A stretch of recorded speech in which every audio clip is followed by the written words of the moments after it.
السلام علیکم، کیسے ہیں آپ سب؟ ٹھیک ہیں، فٹ ہیں؟ ایک دفعہ پھر آپ کی خدمت میں حاضر ہیں اور میں موجود ہوں ایک دفعہ پھر اپنی فیوریٹ پرسنالٹی صاحبزادہ کاشف محمود صاحب کے ساتھ. السلام علیکم. وعلیکم السلام جی. کیسے ہیں آپ؟ ٹھیک ہے الحمدللہ بالکل ٹھیک. تو بس لاسٹ جو پوڈ کاسٹ تھی سرکار حضرت واصف علی واصف رحمۃ اللہ کے بارے میں بات ہو رہی تھی.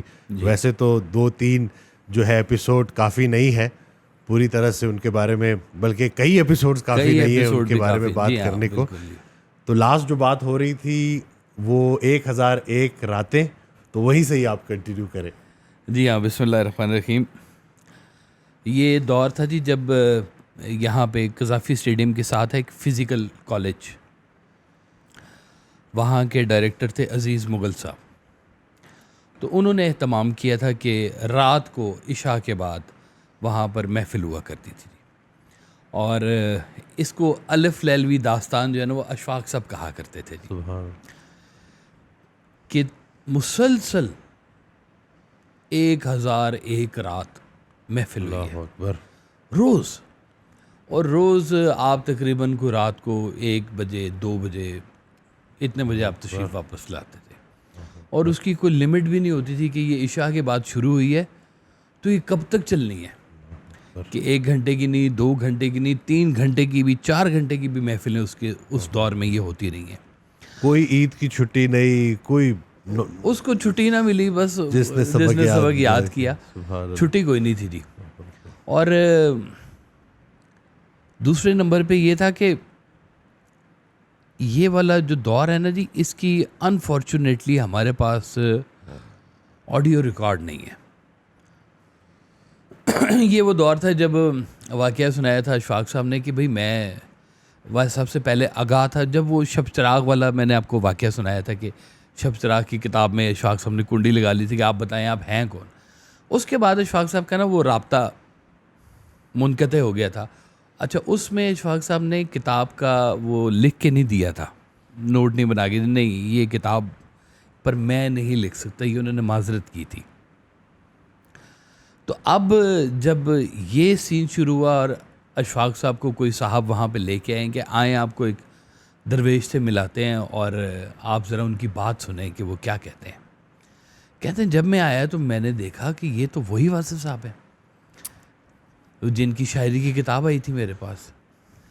تو کہتے ہیں اب میں جا کے جب بیٹھا وہاں پر اور جو سوال جیسے ہو رہے تھے اور آپ کا وہ ایک خاص تکلم ہوا کرتا تھا کہ سوال پوچھیں آپ پوچھیں، کوئی سوال پوچھیں، ایسے دعوت دی جاتی تھی.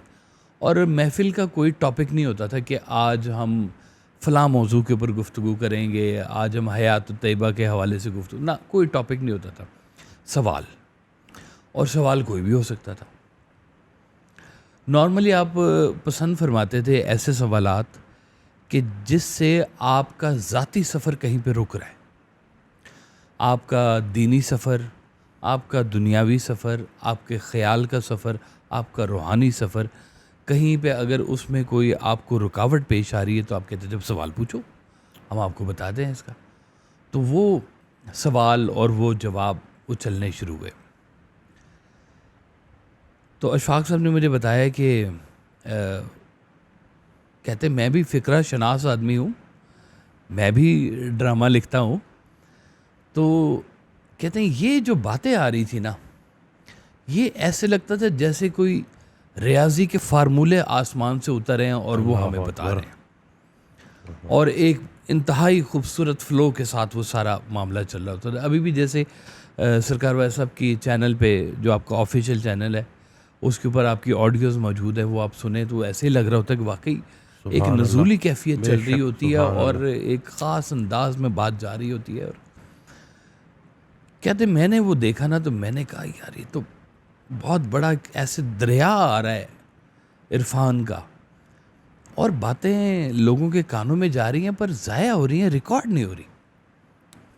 کہتے ہیں پھر وہ میں نے ریڈیو کا آدمی تھا، میرے پاس ایک وہ چھوٹا سا تھا ریکارڈر، تو میں وہ لے کے آ گیا، تو لا کے میں نے آپ کے سامنے رکھ دیا. آپ نے کہا یہ کیا ہے؟ تو میں نے کہا جی یہ نا بلی ہے یہ جو ہے نا ریکارڈنگ کرتا ہے جی. تو آپ نے کہا اٹھاؤ اس کو، یہ نہیں رکھنا بیچ میں. تو کہتے میں نے وہ بہرحال اٹھا لیا. تو اب جب اگلے دن محفل ہوئی تو میں وہ ریکارڈر نہیں لے کے آیا. تو آپ نے پوچھا کہاں ہے تمہاری بلی؟ اور کہہ جی وہ تو میں گھر چھوڑ آیا. اور جاؤ لے کے آؤ. کہتے وہ میں لے کے آیا تو لا کے تو وہ پھر میں نے سامنے رکھا. تو اس وقت کچھ اشفاق صاحب نے کو 20-25 کیسٹس جو تھی نا ریکارڈ کی تھی جی. وہ اس میں سے کچھ میرے پاس ہیں موجود, باقی کا مجھے ریکارڈ نہیں مل سکا. ڈھونڈوں گا, وہ بھی انشاءاللہ تعالی مل جائے گا کہیں نہ کہیں پہ. لیکن 1001 رات نہیں ہے ریکارڈ میں. یہ وہ دور تھا کہ جی جب اب دیکھیں کہ سوال پوچھنے والوں میں کون لوگ شامل تھے. اشفاق صاحب تھے, اجاز بٹالوی صاحب تھے, حنیف رامے صاحب تھے, اور اس دور کے جتنے بھی نابغہ اثر حضرات تھے جو جن کا طوطی بولتا تھا اس وقت, یہ وہ لوگ تھے جو سوال پوچھا کرتے تھے. اور سوال کا کیا لیول اور اس جواب کا بھی پھر کیا لیول. اور سبحان اللہ, میں کہتا ہوں کہ ایسے نقطے کھلے, ایسی دریا بہے عرفان کے کہ پھر وہ لوگوں کے اندر وہ بات جو تھی نا وہ ایسے بھاگنی شروع ہو گئی. تو بابا یحییٰ صاحب جو ہیں انہوں نے بھی اسی دور کے واقعے کا ذکر کیا کہ جی میں ڈھونڈتا تھا کہ مجھے بھی کوئی بابا ملے. تو کہتے ہیں اشفاق صاحب مجھے لے کے گئے, آج تجھے میں ایک بابے سے ملاؤں. تو کہتے ہیں میں گیا تو میں دیکھا ایک نوجوان سا آدمی بیٹھا ہوا ہے, پینٹ شرٹ, اس نے پینٹ کوٹ بھی پہنا کرتے تھا, اور بہت زیادہ پہنتے تھے اس پینٹ کوٹ. تو ہاتھ میں اس کے چابیاں ہیں, وہ چابیاں ایسے ایسے ہاتھ میں گھما بھی رہا ہے. تو میں نے کہا اشفاق ہے تو کتنے لے کے آ گئے؟ میں نے یہ تو میں بابا نہیں لگتا. تو کہتے ہیں اتنے میں واحد صاحب نے مخاطب کیا, ادھر بابا ڈھونڈ رہے ہو تم؟ تو بابا نہیں مل رہا, چل آج سے ہم تجھے بابا بنا دیتے. سبحان اللہ. تو کہتے ہیں وہ پھر بابا یحییٰ بنا دیا پھر مجھے. بہت تیز روانی سے ساری بات وہ چل رہی تھی. ایک دفعہ آپ نے فرمایا کہ میں آج تک 6,500 سے زائد سوالوں کے جواب دے چکا ہوں. اللہ اکبر. 6,500 وہ سوال جو آپ کی زندگی میں کہیں نہ کہیں پہ آپ کو مل سکتے ہیں. آپ کے روحانی سفر میں, دینی سفر میں, خیال کے سفر میں, تو وہ کتنے سوال ہو سکتے ہیں جی آپ کے. 6,500 سے زائد سوال, یہ تو آن ریکارڈ موجود ہے, سرکار نے یہ بات کہی بھی ہے. اور وہ اکثر کہا کرتے تھے کہ سوال پوچھو, یہ آنے والے لوگوں کے سوال بنیں گے, یعنی کہ وہ فکر مند تھے آنے والے لوگوں کے لیے. جی ہاں بالکل جی بالکل. اور ایک محفل میں یہ بھی کہا کہ کسی نے پوچھا کہ جی آپ کے بعد پھر کون ہمیں جواب دے گا؟ تو آپ نے کہا کہ وہ آنے والے لوگوں کو میں خود ڈیل کروں گا, آپ گھبراؤ نہیں. اللہ, ایسے ہی ہے. اور ڈیل ہو رہے ہیں. سبحان اللہ. آپ کے سامنے ہے جی. بالکل الحمدللہ. جن کی ملاقات نہیں ہوئی ہوئی ہے, اور دیکھیں کس طرح سے وہ بات اب پھیل رہی ہے کہ ایک کمرے میں بیٹھ کے کی ہوئی بات آج دنیا کے ہر گوشے میں جا رہی ہے جی. سبحان اللہ. تو وہ تقریباً سمجھ لیے 3 سال کا دورانیہ تھا. یہ 82 سے کوئی 85 تک یہ چلا جی. 85 میں گلشنہ راوی میں جو ہمارا گھر تھا جی, وہاں پر محفل شروع ہو گئی ہوئی تھی جی. جمعرات کی محفل اس کو کہا کرتے تھے. جمعرات کو مغرب کی نماز کے بعد بیٹھ جاتے تھے, تلاوت ہوتی تھی, اور اس کے بعد پھر یہی کہ سوال پوچھو, اور سوال کہا جاتا تھا. اور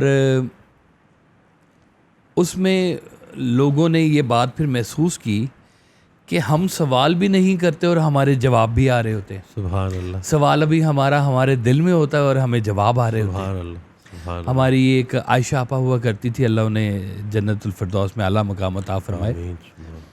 وہ کہتی ہیں خواتین بھی بیٹھتی تھی جی, رائٹ سائڈ پہ ایک مختصر سی 8-10 خواتین بیٹھتی تھی, اور سامنے سارے مرد بیٹھا کرتے تھے. تو آپ خواتین کو بھی مخاطب کر کے کہا کرتے تھے کہ اب آپ بھی سوال پوچھا کرو, پوچھو سوال. تو عائشہ آپا نے کہا کہ اب وہ جب مجھے سر کہا کرتے تھے کہ سوال پوچھو, تو میرے پاس تو سوال ہی کوئی نہیں ہوتا تھا. تو ایک دن میں نے سوچا کہ میں نے کچھ سوال تیار کر کے لے کے جاتی ہوں, اگر مجھ سے پوچھیں گے تو میں سوال تو میرے پاس ہونا کرنے کے لیے. کہتی نہیں, میں نے ایک سوال تیار کر کے رکھ لیا کہ اب مجھ سے ویسا پوچھیں گے کہ سوال تو پھر میں پوچھ لوں گی. کہتے ہیں اس محفل میں واجد صاحب نے مجھے مخاطب ہی نہیں کیا اور گفتگو چلتی رہی اور محفل ختم ہو گئی. اب وہ سوال رہ گیا میرے پاس. اگلی جب محفل ہوئی تو محفل کے درمیان میں آپ نے مخاطب کر کے کہا کہ سوال پوچھو. تو کہتی میں نے ٹھک کر کے سوال پیش کر دیا. تو آپ نے فرمایا باسی سوال نہیں چلے گا, تازہ سوال لے کے آؤ. سبحان اللہ. یعنی کہ آپ دیکھیں کہ کس طرح سے ایک پورا ایک نظام چل رہا تھا کہ یہ بھی پتہ ہوتا تھا کہ یہ باسی سوال ہے اور یہ اور کس کے دل میں کون سی گتھیاں جو ہیں وہ پھنسی ہوئی ہیں اور وہ کیسے کھل رہی ہیں. سوال ایک کر رہا ہوتا تھا اور جواب 10 لوگوں کو جا رہے ہوتے تھے. اور یہ جو کیفیت ہے یہ آج تک جب کبھی ہم بیٹھ کے وہ آڈیو سنتے ہیں نا جی, وہ ابھی ہر مہینے کی پہلی اتوار کو جو محفل ہوتی ہے میرے گھر پر, تو اس میں بھی ہم سرکار واجد صاحب کی آڈیو بیٹھ کے سنتے ہیں. تو ابھی بھی وہ سوال جو دل میں اٹھ رہے ہوتے ہیں نا, تو وہ محفل میں مجھے ایسا لگتا ہے کہ ابھی بھی لائیو ہی چل رہے ہیں وہ. سبحان اللہ, ایسے ہی ہے. سبحان اللہ. یہ بہت قیمتی دور تھا جی یہ والا. جمعرات کی محفل شروع ہوگی گھر پر, مغرب سے عشاء تک تقریباً 1-1.5 گھنٹے کا جو ٹائم ہوتا تھا جی, اس درمیان میں محفل ہوتی تھی. اور محفل کے اختتام پر کوئی صاحب اگر مٹھائی لائے ہوئے ہیں تو مٹھائی تقسیم کی. کوئی بہت لمبی چوڑی فارمیلٹی, لنگر کا پکانا, یہ کرنا وہ کرنا, کچھ بھی نہیں. سادہ طریقے سے آئے ہیں, اپنے سوال کیے ہیں, اپنی بات کی ہے, اور پھر آپ اس کے بعد سب کو کہتے چلو آپ بھی چلو سارے ہیں. پھر کچھ عرصے کے بعد ایک اور محفل شروع ہو گئی. اب قذافی اسٹیڈیم والی محافل ختم ہو چکی تھی اور قذافی اسٹیڈیم کے بعد یہ جمعرات کی محفل شروع ہوئی. پھر ایک ساتھ جمعے کی محفل بھی شروع ہو گئی.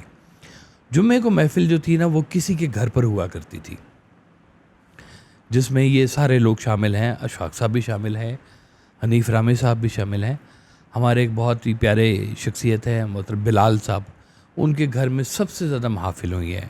اسحاق ڈار صاحب کے گھر پہ محفلیں ہوئی ہیں, ضیاء شاہد صاحب کے گھر پہ ہوئی ہیں, آپ عائشہ کے گھر پہ ہوئی ہیں, نعیم وسیم 2 بہنیں آئے کرتی تھیں, ان کے گھر پہ محافل ہوئی ہیں. یہ تو میں نے خود اٹینڈ کی ہوئی ہیں نا جی یہ جو محفلیں. بلکہ ایک محفل کے اختتام پہ رامے صاحب نے, کسی کے گھر محفل ہو رہی تھی تو رامے صاحب نے وہاں پہ اناؤنس کیا جاتا تھا جمعے کی محفل کے اختتام پر کہ اگلی محفل کس کے گھر پر ہوگی, اور اس کا ایڈریس دیا جاتا تھا. وہ محفل عشاء کے بعد شروع ہوتی تھی اور وہ تقریباً کوئی 2 گھنٹے کی یا 2-2.5 گھنٹے کی وہ محفل ہوتی تھی. ان محافل کی جو جتنی بھی محافل ہوئی ہیں نا, ان کو اب ہم نے وہ کتابی شکل میں لے کے آئے ہوئے ہیں. گفتگو کے عنوان سے جو کتابیں چل رہی ہیں یہ وہی محافل ہیں, یہ وہی سوال ہیں, یہ وہی جواب ہیں جن کو کیسٹ سے کتابی شکل میں لے کے آئے ہوئے ہیں کہ جیسے وہ بولی گئی ہے کتاب کیسٹ میں, ویسا ہی کتاب کے اندر بھی ہم نے لکھ دیا گیا. اس کے تقریباً اب تک کچھ 34 والیومز آ چکے ہیں کتاب کے. 35 پہ کام ہو رہا ہے جی ابھی انشاءاللہ تعالی. وہ بھی امید ہے کہ اس عرس مبارک تک واجد صاحب کے وہ بھی انشاءاللہ آ جائے گا. یہ والا جو دور ہے جی, اچھا یہ جو ابھی میں نے آپ کو یہ آخری دور تھا جی. یہ سمجھ لیں 85 سے شروع ہوا اور یہ 92 اکتوبر 24 اکتوبر یہ آخری محفل آپ کی ہوئی ہے جی یہاں تک. اس کے بعد آپ کی طبیعت بہت زیادہ علیل ہو گئی, پھر آپ علاج کے لیے بھی گئے. یہ جو مختلف گھروں میں محافل ہوا کرتی تھی نا, ان کے اندر بھی بے بہا باتیں, بے بہا واقعات اور ایسے ایسے راز کھلے ہیں, ایسی ایسی باتیں کھلی ہیں کہ لوگ جو تھے نا وہ ششدر رہ جاتے, حیرت میں چلے جاتے تھے. اور جیسے لاہور انگلش کالج کا دور میں نے آپ کو بتایا نا کہ آپ کی آواز آ رہی ہوتی تھی اور ایک پن ڈراپ سائلنس ہوتا تھا. تو یہ محفل بھی جب ہو رہی ہوتی تھی نا, تو یہ محفل بھی ایسے ہی ہو رہی تھی, آپ کی ایک آواز کا ایسے ایک جادو چل رہا ہوتا تھا. اور ساری محفل جتنے لوگ بیٹھے ہوئے ہیں نا, کو بہت بڑی تعداد آپ رکھنا نہیں چاہتے تھے. وہ تقریباً کوئی 35, 40, 45, 50 اس سے اوپر نہیں کبھی کوئی لوگ ہوئے محفل میں. تو اتنے ایک محفل میں کہیں پر اکٹھے ہو جاتے تھے. ان محفل میں بھی پھر بڑی بڑی واقعات ہوئے جی, اور بڑے بڑے ہمارے لیے بھی سبق آپ چھوڑتے گئے. ایک نئی کسی جگہ پہ میں گیا, پہلی دفعہ اس گھر میں محفل تھی جی. تو میں جب پہنچا, وہ سرکار کے ساتھ ہی گیا تھا میں, تو میں نے دیکھا کہ وہاں پہ کوئی ایونٹ ٹائپ کو ہو رہا ہے، برتھ ڈے تھی یا کوئی سم تھنگ لائک دیٹ، کچھ اس طرح کا ایونٹ تھا. تو انہوں نے وہ کوئی ایک برتھ ڈے رکھی ہوئی تھی، برتھ ڈے کے بعد انہوں نے کوئی محفل سرکار کی رکھی ہوئی تھی. اب جو لوگ آئے وہاں پر، اچھا یہاں پہ ایک چھوٹا سا میں آپ کو ایک نقطہ واضح کر دوں کہ سرکار والا صاحب کی محفل میں بغیر اجازت کے کوئی نہیں آتا تھا، اجازت لینی پڑتی تھی. اگر کسی نے کسی کو لے کے بھی آنا ہے تو وہ پہلے فون کر کے پوچھتا تھا کہ جی میں آج میرے ساتھ فلاں مہمان ہے، میں ان کو ساتھ لے آؤں، اجازت ہے. اگر آپ اجازت دیتے تھے تو پھر وہ شخص کو بلا لیا جاتا تھا. ادروائز کوئی ایسا فارمولہ نہیں تھا کہ کوئی رینڈملی کوئی ایسے اٹھ کے آ جائے، اور اس کی کوئی خاص وجہ بھی ہوگی جو مجھے سمجھ میں آتی ہے کہ چونکہ وہ ایک سوچ کے ساتھ، ایک مزاج کے ساتھ چیزوں کو چلایا جاتا نا. تو مزاج تو بڑے رنگ برنگے بھی ہیں. بالکل. کچھ صوفیہ کو نہیں مانتے، کچھ مانتے ہیں، کچھ اپنا بولنے کا جن کو زیادہ شوق ہوتا ہے. یہ ساری وارداتیں وہاں پہ میں دیکھتا رہا ہوں ان محافل میں. سب نہیں میں نے اٹینڈ کی، مجھے شروع میں محفل میں بیٹھنے کی اجازت ہی نہیں تھی. تو میری ڈیوٹی ہوتی تھی پانی پلانا ہے، چائے پلانی ہے. تو یہ میں ڈیوٹی دیتا تھا، یا کوئی مہمان آئے ہیں تو ان کو بٹھانا ہے، سرو کرنا ہے. ادھر تربیت ہوتی رہی ہے. تو جب میں سیکنڈ ایئر میں تھا نا جی، تو سیکنڈ ایئر میں مجھے پہلی دفعہ اجازت ملی. پھر میں بی کام میں اور ایم بی اے تو بہت ہی تھوڑا عرصہ تھا جب آپ کا وصال ہو گیا تھا. 93 جنوری میں آپ کا وصال ہوا تھا. تو یہ 85 سے لے کر تو یہ 92 اکتوبر تک یہ محافل چلی ہیں، جو گلشن روی میں ہمارے گھر پر اور کسی کے گھر پر. تو وہ بتا رہے تھے کہ حنیف رامے صاحب نے نا محفل کے اختتام پہ کیا اناؤنس کیا کہ واصف صاحب کی اگلی محفل اس گھر میں ہوگی جس گھر میں ہم رہتے ہیں. ذرا انداز دیکھیں نا کہ واصف صاحب کی اگلی محفل واصف صاحب کے اس گھر میں ہوگی جدھر ہم رہتے ہیں. یعنی کہ یہ واصف صاحب کا ہی گھر ہے جہاں پہ وہ. تو بڑی محبت کرتے تھے. ان کی جو مسز تھیں شاہین رامے صاحبہ، وہ بھی اللہ ان کو غریق رحمت کرے، بہت اچھی نیک خاتون تھی اور بڑی محبت سے محفل سجایا کرتی تھی. ایک اور ہماری بڑی اچھی خاتون ہوا کرتی تھی سمینہ بی بی، سرگودا کی تھی. وہ یا بہت ہی ٹھیٹھ قسم کی انگلش بولتی تھی یا بہت ٹھیٹھ قسم کی خوشابی بولتی تھی. وہ درمیان والی اردو نہیں وہ بولتی نہیں ہے. واصف صاحب کے پہ کریں دے ہو تسی ادے نہ ہو تسی ہے، اب موٹر تسی پرانی رکھی، موٹر تو نویں لو تسی ہے. اس طرح سے کرتی تھی. اور وہ کسی انگریز امبیسڈر کے ساتھ ان کی شادی بھی ہوئی تھی. اس طرح کی وہ کراری انگریزی بھی بولتی تھی. وہ بڑی براڈ مائنڈیڈ اور بڑی وزڈم والی خاتون تھی جی. وہ آؤٹ سپوکن تھی، بولنے والی تھی. یہاں پر یہ جو محافل ہوئی ہیں نا، ان محافل میں نوجوانوں کے سوالوں سے لے کر تو بزرگوں کے جو سوال ہیں نا جی، یعنی کہ ایج گروپ کی میں آپ کو بات بتا رہا ہوں، وہ سب کیٹر ہوئے ہیں. کہ جو سوال، اچھا وہ میں اب آپ کو درمیان میں وہ واقعہ روک دیا میں نے کہ جس گھر میں وہ پارٹی ہو رہی تھی، بالکل پارٹی ہوئی، ختم ہوئی تو محفل کا آغاز ہو گیا جی. اب محفل میں ان کے جو اپنے بلائے ہوئے مہمان تھے وہ بھی آئے ہوئے تھے، اور اس میں کچھ انجینئرز نوجوان لڑکے بھی تھے ان کے جو فیملی کے تھے. سوال جواب کا سلسلہ شروع ہوا. مجھے اب سوال تو یاد نہیں ہے. اس میں ایک لڑکے نے، بڑا وہ آؤٹ سپوکن سا تھا، اس نے سوال پوچھا.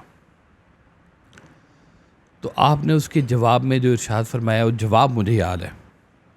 جواب میں آپ نے فرمایا کہ دیکھو، کوشش سے گدھا اچھا گدھا بن سکتا ہے، گھوڑا نہیں بن سکتا. یہ گھوڑے کا نصیب ہے کہ وہ گھوڑا ہے. یہ تقدیر نصیب کی جو بات سمجھائی جا رہی تھی نا، اچھا میرے جیسا جو بی کام لیول کا جو بچہ تھا جی، اس کو بھی یہ بات سمجھ میں آ گئی کہ یہ اس کے سوال کا یہ مکمل جواب ہے. لیکن اس کو نا، اس نوجوان نے کوئی بحث کی شکل دینا شروع کر دی اور کراس کویسچننگ، اور اس طرح سے نا تھوڑی سی مجھے ایسے لگا بد تہذیبی ہو رہی ہے وہاں پر. اور یقین مانے مجھے بڑا غصہ چڑھا تھا. میرا دل کرے کہ میں جا کے نا تو اس کو دو لگا دوں. سچی میں اس طرح کی بد تہذیبی میں نے دیکھی نہیں تھی کبھی. بہت اندر سے ایسے میں مٹھیاں بھینچ رہا تھا کہ بھائی کیا ہو رہا ہے یہ. تو جہاں پہ کبھی ایسی بات ہوتی نا کوئی بہت زیادہ سنانے کی کوشش کرے تو سرکار پہ چپ ہوئے تھے, آپ بولو چلو. اس کو بولنے دیا, تھوڑی دیر کو آدھا پونا گھنٹہ محفل ہوئی, محفل ختم ہو گئی. اس کے بعد انہوں نے کھانا رکھا تھا, میں نے تو نہیں کھایا جی کھانا. میرا خیال ہے اور بھی 2-4 لوگ جو اس محفل کے تھے انہوں نے بھی کھانا نہیں کھایا, پسند ہی نہیں آئی بات مجھے ساری کی ساری. اب ہم گاڑی میں بیٹھے ہیں, واپس آ رہے ہیں, تو آپ نے کہا کہ آج کس کس کا دل کر رہا تھا کہ اس کو کچھ چاقو مار دے جا کے. میں بولتا, مجھ سے پہلے گاڑی میں بیٹھے ایک اور صاحب تھے, شاید افضال صاحب تھے یا کون تھے, انہوں نے کہا جی میرا دل کر رہا تھا. تو آپ نے کہا کہ دیکھو تمہیں ایک بات بتاتا ہوں, سبق یہ ہے کہ پروگرام میں کبھی پروگرام شامل نہیں کرنا. اللہ اکبر. جو کام کرنا ہے اس کو مکمل ایک جگہ پہ کام میں کرنا ہے. یعنی کہ یہ نہیں ہے کہ جی برتھ ڈے رکھو ساتھ میں محفل رکھ لو, نعت منگنی رکھی ہے تو ساتھ میں محفل نعت رکھ لو. یہ غلط طریقہ ہے. محفل نعت رکھنی ہے محفل نعت رکھو, منگنی رکھنی ہے منگنی رکھو. جو ایونٹ رکھا ہے اس کو مکمل اسی کی کلیبوریشن میں جو بھی رکھنا رکھو. یہ 2 مختلف المزاج کام ہے. جو محفل ہوتی تھی یہ تو پیورلی ایک روحانی کیفیات کا نزول ہوا کرتا تھا لوگوں کے اوپر, اور ان کی کتنی ان کی دل کی اندر کی باتیں نکل کے سامنے آ رہی ہوتی تھی. عام بات نہیں ہو رہی ہوتی تھی. وہ ابھی بھی سنے تو وہی محسوس ہوتی ہے, وہ ساری کیفیت محسوس ہوتی ہے جو آپ نے فرمائی ہے ساری باتیں. تو آپ نے کہا کہ یہ کبھی نہ کرنا. یقین کریں اس دن کے بعد سے میرا تو زندگی کا پکا اصول بن گیا کہ کبھی پروگرام کے اندر پروگرام میں نہیں کرتا. گھر سے سوچ کے نکلا ہوں نا کہ اس کام کے لیے جانا ہے تو میں وہی کام کر کے آؤں گا, میں اسے دائیں بائیں نہیں کبھی جاتا. ایسا میرا وہ مزاج بن گیا ہے کہ فارمولہ پکا ہو گیا نا جی. وہ میری بھی ساتھ ساتھ تربیت ہو رہی ہوتی تھی, گھر میں بھی تربیت ہوتی تھی میری, اور جو ہے وہ گھر سے باہر بھی تربیت ہوتی تھی. تو یہ بڑا گولڈن ٹائم تھا جی. اس میں سب سے زیادہ جو گفتگویں ہوئی ہیں اور یہ ریکارڈ میں آئی ہیں الحمدللہ. اچھا, ریکارڈ میں بھی اور بھی بہت ساری چیزیں نہیں آئیں. ریکارڈ میں یہ نہیں آیا کہ جب آپ اپنے آفس میں بیٹھتے تھے اور جو لوگ آتے تھے اور جو وہاں پہ جو باتیں ہوتی تھی, دفتر میں بیٹھے ہوئے تھے تو ایک گورا آیا, انگلش میں ساری کنورسیشن ہو رہی تھی. وہ یہاں پر آیا تھا یہ صوفیزم اور شرائنس کے متعلق ایک پورا سروے کرنے کے لیے, اور وہ پاکستان کے ڈفرینٹ شرائنس پہ چکر بھی وہ لگا کے آیا ہوا تھا. اس کی کوئی ایک تھیری چل رہی تھی ساری. تو اس نے بتانا شروع کیا کہ جی میں فلاں شرائن پہ گیا, ایسے گیا ویسے گیا. تو آپ نے اس سے پوچھا کہ اچھا تم یہ بتا سکتے ہو کہ جب کسی کے مزار میں تم داخل ہوتے ہو تو کیا تم وہاں پہ یہ چیز محسوس کر سکتے ہو کہ جو صاحب مزار ہے یہ جلال والے تھے یا جمال والے تھے یا کس کیفیت کے بزرگ تھے؟ تو اس نے کہا کہ نہیں جی میں نہیں یہ بتا سکتا. تو آپ نے پھر نا اپنا ایک شعر جو بڑا قیمتی شعر ہے اس کو سنایا, اور اس کو پھر انگلش میں ٹرانسلیٹ کر کے بتایا کہ اپنے اپنے مزار میں واصف اپنی اپنی صفات کی خوشبو. سبحان اللہ. کہ جس ذات کا وہ مزار ہے اس کے مزار میں اس کی صفات کی خوشبو جھلک آتی ہے وہاں پر. سبحان اللہ. تو اس لیے ہر مزار کی اپنی ایک کیفیت ہوتی ہے. کہیں پہ جا کے آپ تھوڑا جیسے آپ کو مزارات کو بھی دیکھ لیں تو ہماری جو مذہب کی جو جگہ ہے سب سے بڑی کہ آپ مکہ شریف چلے جائیں تو خانہ کعبہ کو دیکھتے ایک جلال نظر بھی آتا ہے اور ایک رحمت بھی خیر نظر آتی ہے وہاں تو. لیکن جیسے ہی آپ مدینہ شریف جائیں تو سوائے رحمت کے آپ کو کچھ نظر نہیں آتا ہے, وہ رحمت. تو یہ چونکہ سن رکھا تھا میں نے کہ صفات ہوتی ہیں وہاں پر, ہر جو جس ذات سے منسوب ہے وہ جگہ, ہر شخص کی اپنی کوئی ایک پہچان ہوتی ہے. تو یہ سرکار نے اس کو بتایا. تو آپ جایا کرتے تھے مزارات پہ بھی. ایک تو وہ دور تھا نا جی جب وہ آپ موٹر سائیکل پہ چلے گئے ہے. بالکل. تو یہ ایک سے زیادہ مرتبہ ہوا ہے کہ آپ یہ اس طرح سے نکل گئے تھے راؤنڈ پہ, موٹر سائیکل پکڑی اور نکل گئے. تو اچھا اس میں میں یہ اگر کیٹیگرائز کروں نا, یہ 3 دور کہ نابھا روڈ کالج کا دور, فزیکل ایجوکیشن کالج جو تھا اس کا دور, اور یہ گلشن راوی کا دور اور اس میں جو ساتھ ہی جمعے کی محفل کا دور ہے، ان تینوں ادوار کے لوگ علیحدہ علیحدہ تھے. یعنی کہ اس دور کے جو کالج کے دور کے لوگ تھے نا، وہ اس دور میں انہوں نے تربیت لی، پاس بیٹھے اور پھر وہ اپنے اپنے میدانوں میں چلے گئے. تعلق میں رہے، کوئی دور چلے گئے، کوئی قریب سے رہے، کوئی خط لکھتے رہے، فون پہ رہا رابطہ، کئی غائب ہو گئے. لیکن میں دیکھتا تھا کہ تقریباً یہ ہر 10 سال بعد جو ہے نا، آپ کا پورا جو ہے نا وہ ایک فلیٹ چینج ہو جاتا تھا سارے کے سارے لوگوں کا.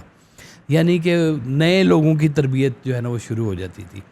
تو ابھی جتنے لوگ ہیں جو ہمارے ساتھ ابھی جو اٹیچ ہیں، جن میں ڈاکٹر مخدوم محمد حسین صاحب ہیں، جہانگیر میر صاحب ہیں، ڈاکٹر اظہر صاحب ہیں، اور بہت بے بہا لوگ ہیں جی سارے. چغتائی صاحب ہیں، ڈاکٹر خوشی صاحب ہیں. چغتائی صاحب تو وفات پا گئے ہوئے جی. اعجاز الحق صاحب ہیں.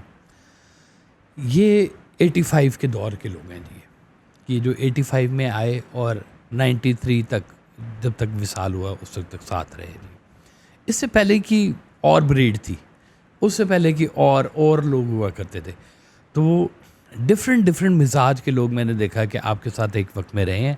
اور پھر اچھا، یہ تو تھا ایک بڑا یوں کہہ لیں کہ علمی جگہ تھی کہ جہاں پر علم و فضل کی داستان بیان ہو رہی ہوتی تھی روحانی کیفیات کے ساتھ.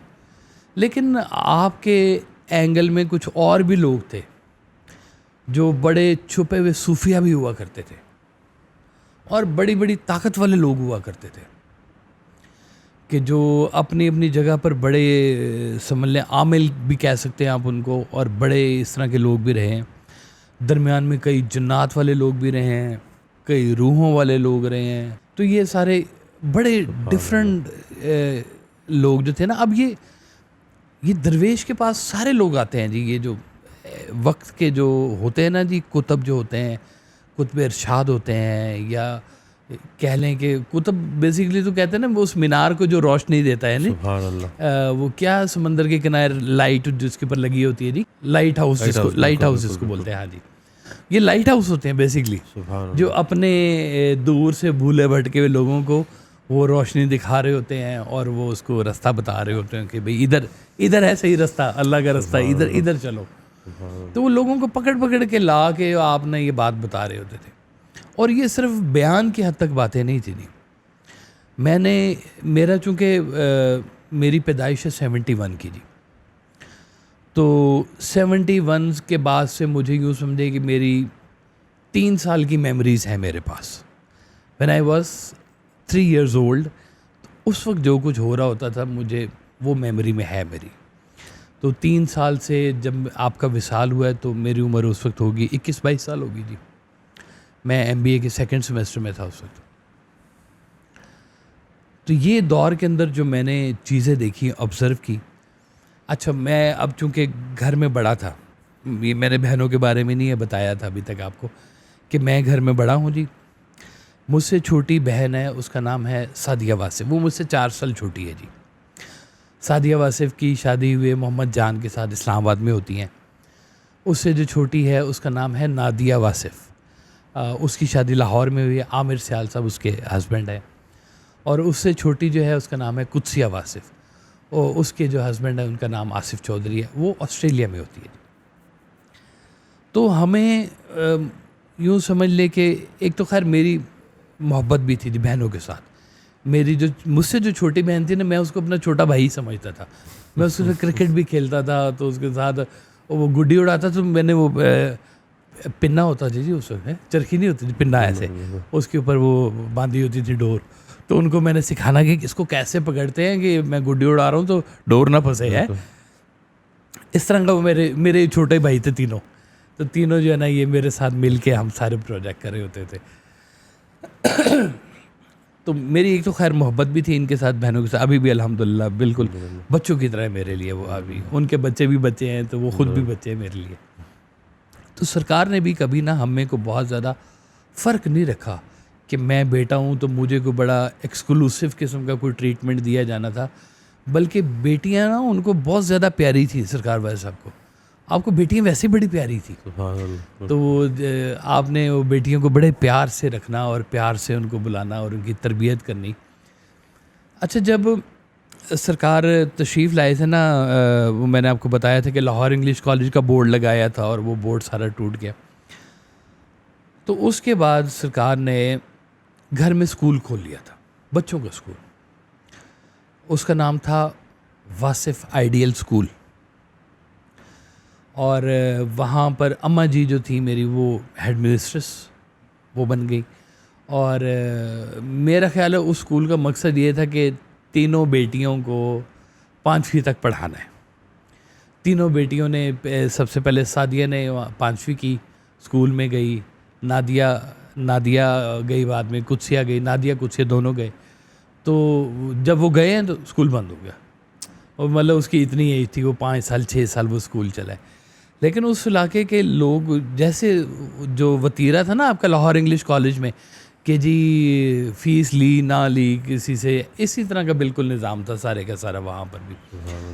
تو لیکن اب یہ واصف صاحب اس کو ہیڈ کرتے تھے, تو ظاہر سی بات ہے ایک اس کے بیچ میں ایک ڈلی کیسی ہوتی تھی اور لوگوں کے اندر ایک بڑا وقار ہوتا تھا اسکول کا.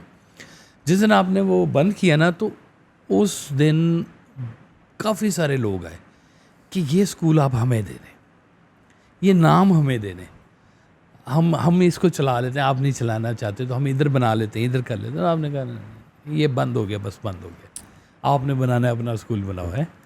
تو وہ نام نہیں آپ نے کسی کو دیا. تو وہ یہ واصف آئیڈیل اسکول ہے, یہ بھی آپ کا بنایا ہوا اسکول ہے.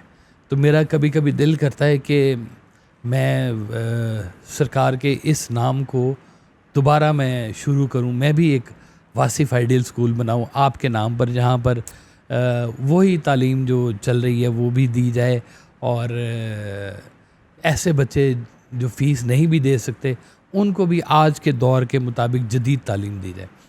تو یہ تو بڑی آپ کی قیمتی بات ہوا کرتی تھی کہ اپنے بچوں کو تعلیم دو جدید تاکہ وہ رزق کما سکے, اور ان کو دین دو قدیم تاکہ وہ برباد نہ ہوں. سبحان اللہ. تو وہ دین بھی وہاں پر ہوتا تھا اور جدید تعلیم بھی ہوتی تھی. اور یہ بڑا آپ اس کے اوپر مجھے بھی کہا کرتے تھے, ہمیں گھر میں ٹی وی دیکھنے کی اجازت تھی. ہم شروع ہوتا تھا ٹیلی ویژن اس وقت میرے خیال ہے 4-5 بجے کہیں نا سپہر میں, اس وقت پی ٹی وی ہوا کرتا تھا اکیلا. تو وہ 4-5 بجے پہلے وہ اس کا وہ لوگو آتا تھا پی ٹی وی کا, پھر وہ تلاوت آتی تھی, تو نعت ہوتی, پھر کارٹون چلتے تھے. تو ہم یہ لوگ دیکھا کرتے تھے, ڈرامہ بھی دیکھتے تھے. تو ہمیں اجازت تھی, کوئی ایسا گھر کے اندر نہیں تھا کہ جی بھی ٹی وی ہے تو نہیں دیکھنا, سوائے کہ جب ہمارے امتحانات ہو رہے ہیں. ان دنوں میں ٹی وی ہم سے ناراض ہو جاتا تھا اور اس کا منہ دیوار کی طرف ہو جاتا تھا. وہ ہوتا تھا نا وہ بند کرنے والا, ایسے آگے سے وہ شٹر لگا کے بند کر دیا تھا, وہ والا ٹی وی ہوا کرتا تھا. پہلے بلیک اینڈ وائٹ تھا, پھر کلر ٹیلی ویژن آ گیا تھا. تو پڑھائی کے معاملے میں آپ جو تھے نا بڑی توجہ کرتے تھے, بلکہ ہر معاملے میں ہی توجہ کرتے تھے. میں اگر کہوں کہ کون سا ایسا وقت ہے کہ سرکار بھائی صاحب کو یہ نہ پتہ ہو کہ میرے بچے کہاں ہیں اور کیا کر رہے ہیں. صرف یہی بچے نہیں, آپ کے جتنے بھی بچے ہیں, سبحان اللہ, اب تو لاکھوں ہیں, سبحان اللہ, لاکھوں بیٹے ہیں اور لاکھوں ہی بیٹیاں ہیں آپ کی اب تو. تو میں یہ سمجھتا ہوں کہ وہ آج بھی اسی طرح سے سب کے سب بسمیت میرے توجہ میں ہیں جیسے اس دور میں ہوا کرتے تھے. یہ میرا ماننا ہے, یہ آج بھی ماننا ہے. سبحان. اس سارے وقت کو میں توڑ کر نکل نہ سکا, تیرے جمال کا پہرا لگا رہا ہر سو. بالکل جی. تو وہ خیال رکھتے ہیں جی, ان کے خیال کا پہرا لگا رہتا ہے جی ہر وقت, الحمدللہ. الحمدللہ. اس سے بڑی بچتے ہوئی ہیں جی ہماری. اچھا, اب وہ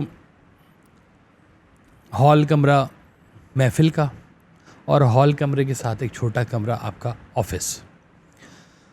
وہاں پر بیٹھ کر 86 میں جی پہلی دفعہ اخبار میں مضمون آپ کا جانا شروع ہوا, اور پہلا مضمون تھا, اس کا نام تھا محبت. اور اس جو سیریز تھی اس کا نام تھا گفتگو. اور اسی گفتگو کے میں ٹاپک میں ہر ہفتے جو ہے وہ ایک نیا مضمون آیا کرتا تھا.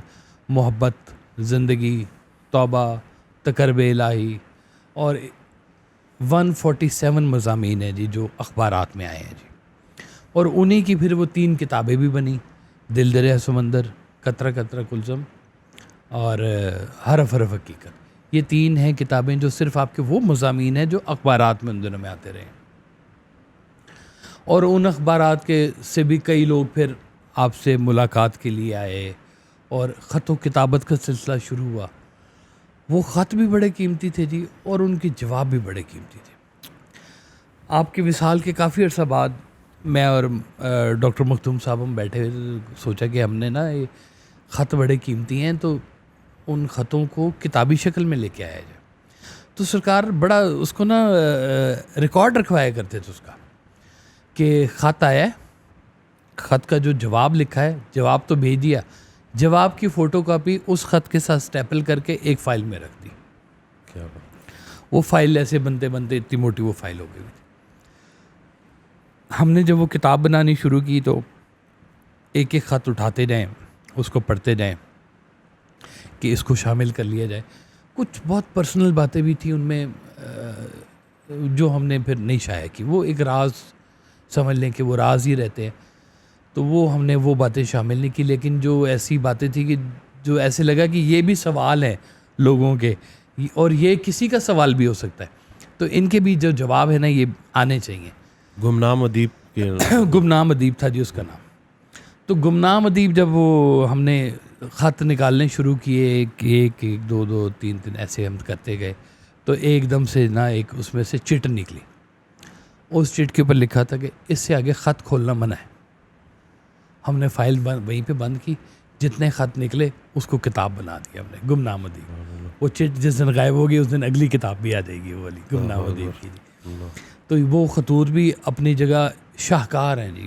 مطلب ایسے ایسے ان کے جواب ہیں, ایسی ایسی باتیں ہیں اس کے بیچ میں. معین الدین صاحب, سب سے بڑی قوت برداشت ہے, سب سے بڑا عمل صبر ہے, سب سے بڑی عبادت تسلیم و رضا ہے, اور سب سے بڑا حاصل اللہ کا فضل ہے. اللہ آپ پر مہربانی فرمائے. سبحان اللہ. دیکھیں یہ جواب ہے جی. ہیں سبحان اللہ. تو یہ بڑا قیمتی دور تھا جی جو سوال جواب والا تھا جی. اچھا پھر وہ آپ کا جو آفس تھا وہ پھر دن میں پھر ایسے استعمال ہوتا ہے کہ وہ خط آئے ہیں, پی او باکس ہوتا تھا, پی او باکس سے خط آیا کرتے تھے, ان خطوں کو اس طرح سارٹنگ کرنی, جواب دینا.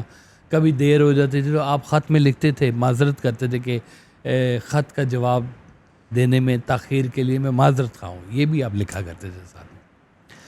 تو خط کا جواب ضرور دیا کرتے تھے.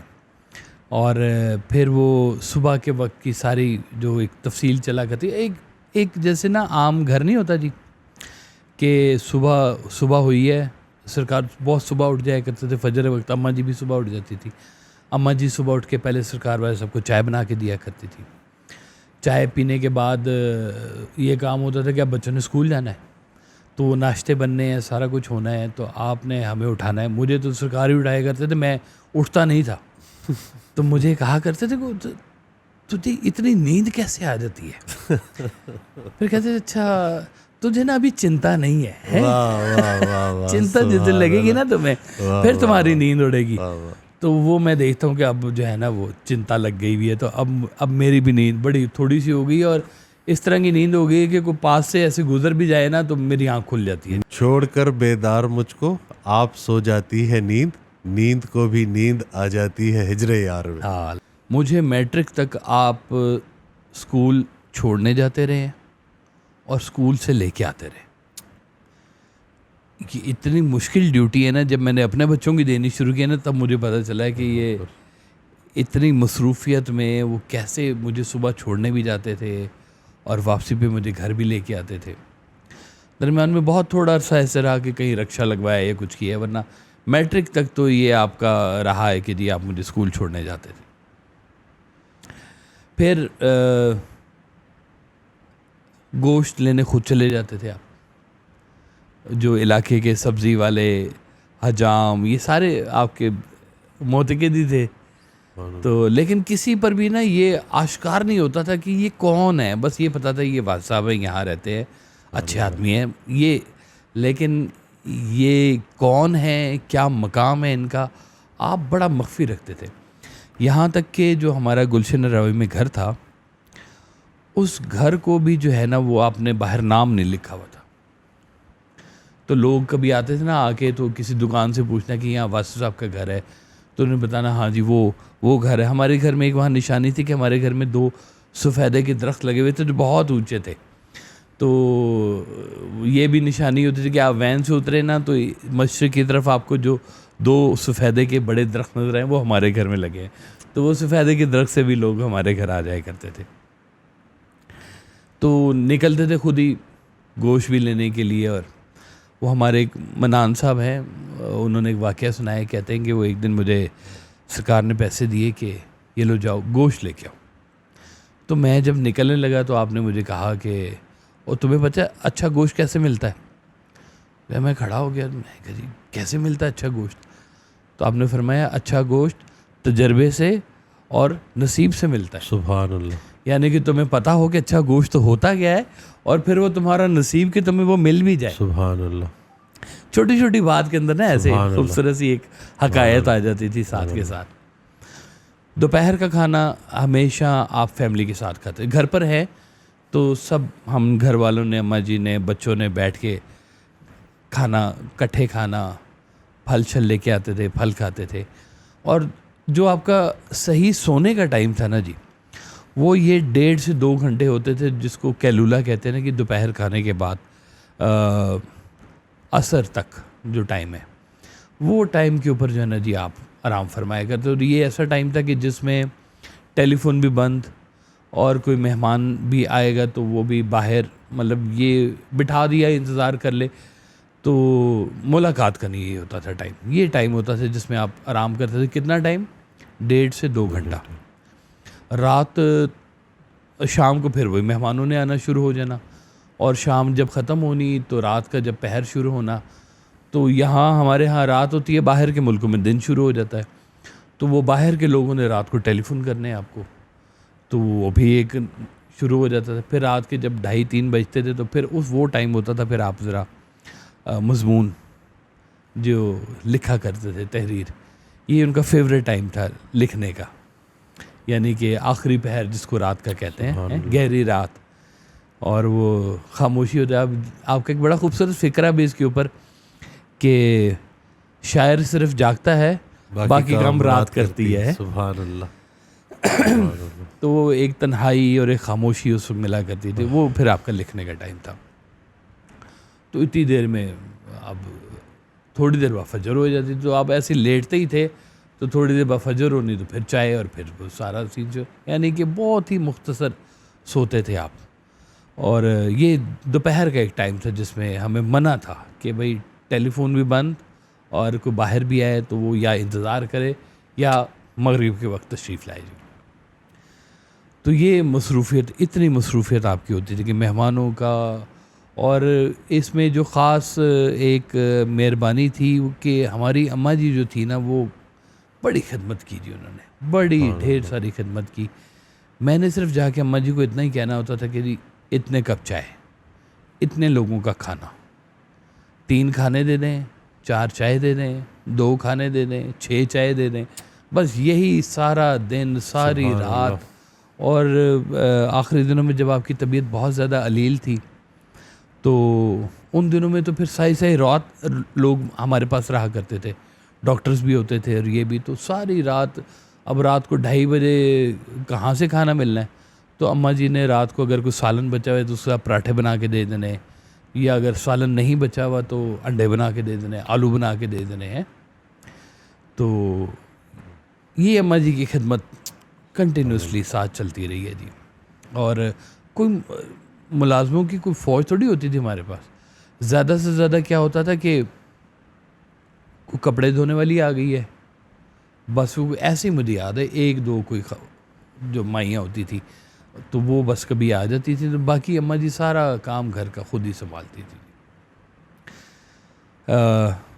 پہلی گاڑی ہم نے خریدی تھی غالباً 85 میں, وہ تھی مزڈا 808 LEU 2371, اس کا نمبر مجھے ابھی بھی یاد ہے. تو وہ ہم نے خریدی تھی مرکزی اردو سائنس بورڈ سے, جس کے ڈائریکٹر تھے اشفاق صاحب. 25,000 روپے کی وہ گاڑی خریدی تھی جی ہم نے. 25,000 بڑے پیسے ہوتے تھے اس وقت ہی ہیں. تو اس کے بعد پھر سرکار نے گاڑی خریدی تھی ہونڈا سیوک, جو ابھی بھی میرے پاس ہے. یہ گاڑی ابھی بھی ہمارے پاس موجود ہے. تو وہ اس گاڑی کے ساتھ پھر آپ بڑے خوش تھے اور وہی گاڑی لے کے چلتے تھے. جس دن آپ نے گاڑی خریدی ہے آپ کو گاڑی نہیں چلانی آتی تھی. تو اس سے پہلے یعنی کہ ہوتا ہے نا جیسے کہ کسی کی گاڑی پکڑی تو ہاتھ سیدھا کر لیا, نہ. جس دن اپنی گاڑی لی ہے اس دن ہی گاڑی پہلی دفعہ آپ, وہ اشفاق صاحب نے کہا کہ لے جائیں آپ گاڑی, یہ آپ کی ہوگی گاڑی. تو آپ نے کہا مجھے تو چلانی نہیں آتی. اور آپ نے گاڑی لے لی, آپ کو گاڑی نہیں چلانی آتی. تو اشفاق صاحب ڈرائیور کے ساتھ آئے, خود ڈرائیو کر کے گھر چھوڑ کے گئے گاڑی. تو ایک پھر ادھر PNT کوارٹرز میں نا ایک ہوتے تھے, وہ ڈرائیور تھے اس کے پوسٹ آفس کے, وہ ڈرائیور تھے DG صاحب کے ڈرائیور تھے. ان کا نام تھا مہربان انکل. تو انہوں نے سرکار کو پہلی دفعہ گاڑی چلانی سکھائی شروع کی. تو میں نے بھی اپنا گاڑی کا پہلا سبق انہی سے لیا, مہربان انکل سے. تو وہ چھوٹی چھوٹی باتوں کی مجھے احتیاط کروایا کرتے تھے. تو سرکار نے تھوڑا سا گاڑی چلائی, پھر اس کے بعد کوئی نہ کوئی آپ کے ساتھ ہی ہوتا تھا, وہ گاڑی چلا لیا کرتا تھا. پھر مجھے اجازت مل گئی کہ میں گاڑی چلا لیا کرتا تھا. تو اچھا, پھر یہ رات کے کھانے کے بعد ایک چھوٹا سا نا آپ کا ایک جیسے پاور نیپ ہوتی ہے نا, ویسا ایک چھوٹا سا ایک ٹور ہوا کرتا تھا آپ کا. کیا آج کوئی محفل نہیں ہے نا, تو چلو گاڑی نکالو. گاڑی نکال لی ہے, اب گاڑی چل پڑی ہے, نہیں پتہ کدھر جانا ہے. اور گھر سے نکلی گاڑی, مین روڈ پہ جیسے پہنچی ہے نا, تو سرکار ایسے آنکھیں بند کر کے نا ایسے بیٹھ جاتے, خاموش. اب جو گاڑی چلا رہا ہے اس کو اطلاع نہیں ہے کہ جانا کہاں ہے. اب روٹین کیسے ہوتی تھی ہماری سیٹ کے, مجھے یہ لگتا تھا کہ شاید آپ تھوڑی دیر کے لیے نا آنکھیں بند کرتے ہیں, آرام کرتے ہیں, لیکن ہوتے بڑے متوجہ تھے وہ. ایسے لگتا تھا کہ کسی خاص ایک وہ ایرا میں وہ چل رہے ہیں سارے نا, ایک خاص کیفیت ہوتی تھی وہ بھی اس کی بھی. تو ہم نے گاڑی جب چلانی تو ایسے چلانی کہ اشارے پہ بریک نہ لگے. اگر بریک لگ رہی ہے تو ہم لیفٹ موڑ جائیں گے. تو وہ ایک آٹو روٹ بن رہا ہوتا تھا ہمارا. وہ گاڑی خود سے چل رہی ہوتی تھی جدھر بھی جانی ہوتی تھی. تو وہ گاڑی چلتے چلتے کبھی حضرت میاں امیر پہنچ جانی, کبھی داتا صاحب پہنچ جانی, سبحان اللہ. کبھی کہیں ایسے ہم گلبرگ میں پھر رہے ہوتے تھے. تو وہ کدھر آ گئے, پھر آ گئے, اچھا ادھر آ گئے, چلو پھر ادھر لے چلو. تو واپسی میں پھر آپ نے وہ 7 اپ پینی اور پھر وہاں سے بھی ہم واپس آ جاتے تھے. تو یہ ایک گھنٹے کا 1.5 گھنٹے کا کہہ لیں کہ ٹور سا ایک ہوتا تھا. تو اس میں پھر کئی درباروں پر اسی ٹور میں پھر حاضریاں بھی ہوئی. حضرت میاں امیر رحمۃ اللہ تعالیٰ علیہ ان کے مزار پہ کئی دفعہ حاضری ہوئی, داتا صاحب کئی دفعہ حاضری ہوئی.